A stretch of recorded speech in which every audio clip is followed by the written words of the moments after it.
Hello, everyone. I am SunDej. I'm an independent artist, and I am hosting this Manifesting Through Music conference. And the purpose of this conference is to bridge the gap between where artists are just starting out and where they see themselves as, being the best version of themselves as an artist. So today we have with us Michael Smith. He's an artist consultant. I want to say thank you for being here, Mike, and just share a little bit about yourself and what you do for the artist community. Wow, thank you, SunDej, for having me here. I was reminded by somebody maybe a few weeks ago, that I've been in the business for about 30 years, and I can't even fathom that myself.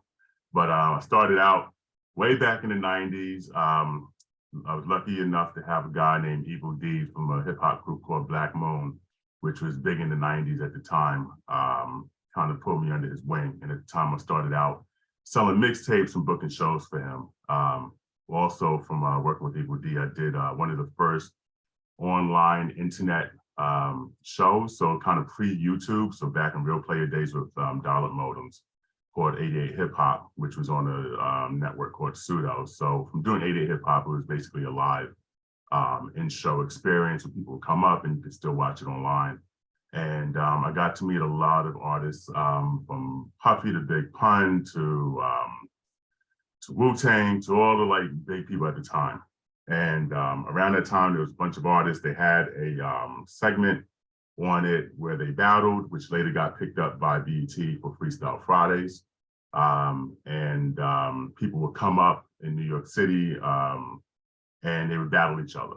And there were 5 of those people who were there. They were soloists, and they realized, hey, there's strength in numbers. And me being there and seeing what happened, I realized, hey, I need to kind of get in on this.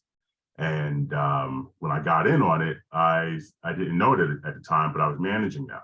So I was helping them get their music out. We got them into the Source magazine at the time. We got them into a bunch of other outlets. We got one of the artists onto HBO, where they did a battle. I believe it was the Vibe battle, and then later on, the artist got on and they went to BET and did other bigger and better things. So from that aspect, and there's a lot more stuff that I've done, from performing to DJing and stuff like that. But going back to my early roots, I guess as a DJ and as a manager, I realized that my 2 loves and my 2 passions are music and people. So being an artist, management consultant and coach, it allows me to help as many people as possible. Yes, I love that so much. And what I love even more is that you have a really good understanding of how things worked back then, like when the internet was first becoming like a big thing, and how it's changed over time, because now the internet is everything. I would say even more important than touring and other things, because people have, can have access to an artist with just one click. So thank you for sharing your background and all of the things that you've done so far. Um, let's talk more about what it is you help artists do, and specifically when it comes to copywriting and publishing, because I know from my own experience that it can feel like a foreign language if it's not something that you're used to. And I really see the benefit of having somebody who can walk you through that process, rather than trying to do it on your own and then messing up and trying to fix things later on. So just give us some things that you feel all artists should know, especially starting out when it comes to copywriting and publishing their music. Okay. So I think the first thing to understand about copywriting and publishing music is that your copyright is an asset. So an asset as in something that makes you money on its own. You can create a song, put it out, and when you're sleeping, that song is making you money one way or another, right? Particularly when it comes to copyrights, a lot of people don't realize that here in the United States, that the right to your music and ownership of your music was given to Americans even before the freedom of speech. So even before the First Amendment, the forefathers of the United States, the people who founded the country and wrote the Constitution, They realized, because they were business people, that, hey, if I make something, I want it to be mine. And they called it a limited monopoly. So this limited monopoly, and it's been defined over the years as far as copyright legislation and things like that. So one of the things that I did is I'd pull over and I'd take the paper bag off of the bottle and I'd start writing my lyrics. As soon as I did that, it was copyright, right? So that's the first thing people should know, is that as soon as you write it down or as soon as you record it into your phone or whatever it is, it's copywritten, as long as it's tangible. Now, the thing about that is that it's yours, but how do you prove that it's yours, right? Because a lot of times people send their music out, they don't never hear anything from anybody, and they later on, see it on YouTube or hear it on the radio or something like that. Like, hey, that's my song. But the thing with copywriting is that once you write it down, now you have to, in a sense, prove that it's yours. And the way you do that is by registering it.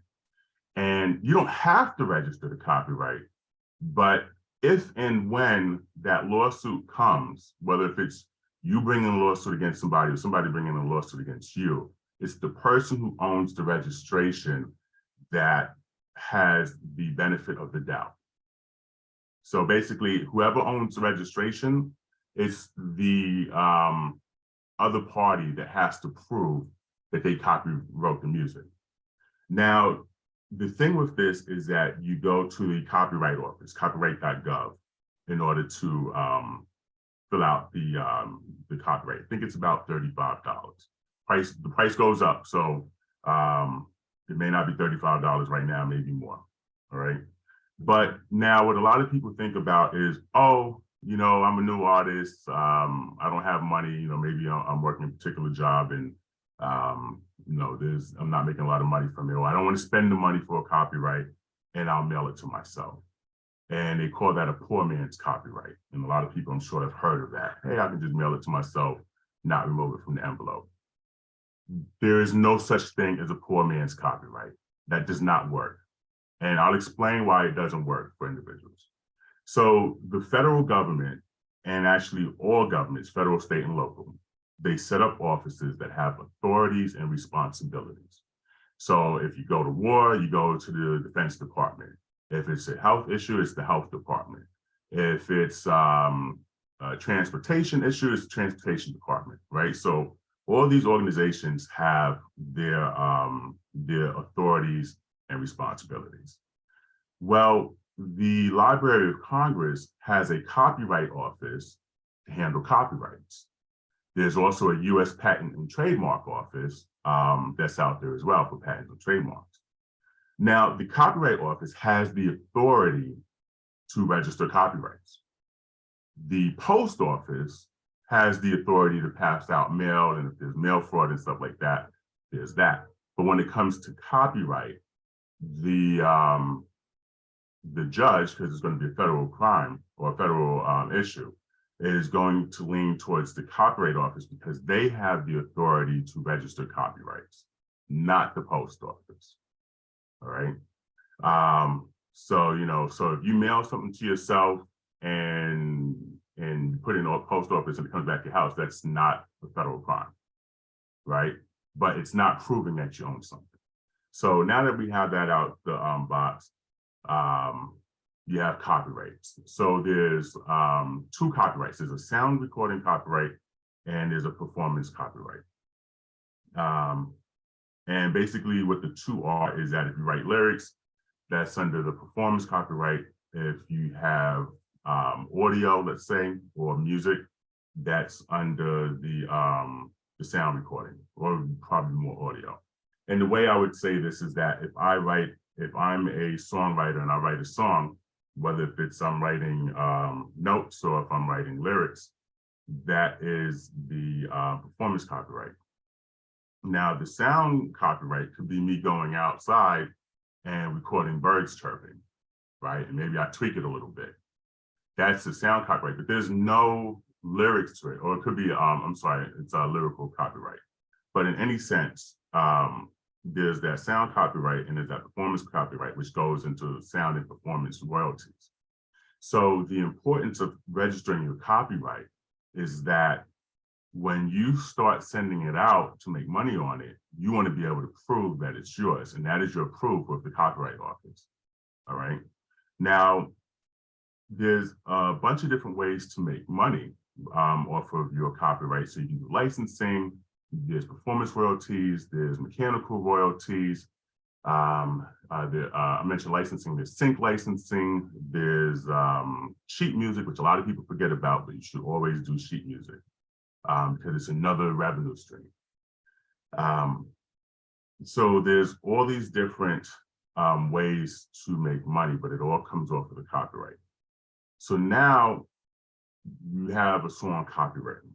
So let's kind of touch into publishing. And again, you want to copyright something, you go to copyright.gov and you can do it there. I can help walk you through it. The Copyright Office actually has a step-by-step process as well, where you can kind of just go on their website and look and see how to do it. But now let's say you have this song and you want to get it out there. Well, we may not have the ability to get the music out there. So there's something called a publishing company, a pro performance rights organization, which will take your music and basically get it to get it to singers. I'm jumping the gun. There's pros and then there's publishing companies. All right, so pros, what they do is they listen to the radio and maybe TV, and they see if your music's playing and they collect the money for you. All right, so the pros in the United States are ASCAP and BMI. So I believe BMI is free to join. ASCAP, there's a small fee that you pay, and I believe it's a one-time fee for ASCAP. All right, so when your music is playing, well, particularly on terrestrial radio, they'll look for it. We'll get into other collection platforms in a minute. But I was talking about publishing. So there's these companies that call publishing companies, and what the publishing companies do is they get your music out there to people to use it, to make use of the licenses that are available for the music. So as I mentioned, it's performance, it's mechanical. There is, it's not called Broadway, but it's for like theater. So theater has a license. You have sync, you have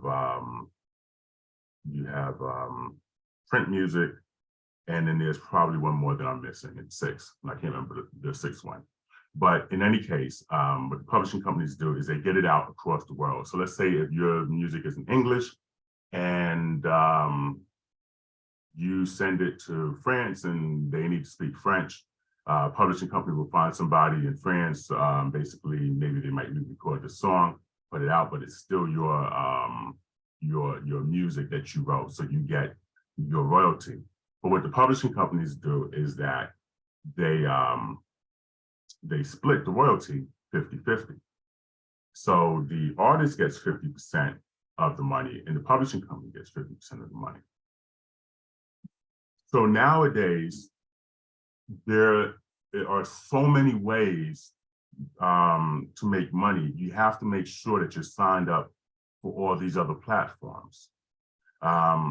In addition to ASCAP and BMI, there's other companies that do performance right organizations such as CSAC, but those are by invite only. So okay, perfect. So before we wrap this up, can you just tell people how they can get connected with you on social media, where the best places to connect with you, and then also what other ways they can stay in touch with you as they're going through their own artist journeys?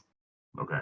So I would say the best place to connect with me is probably the best place anybody can connect with you, and that is my website.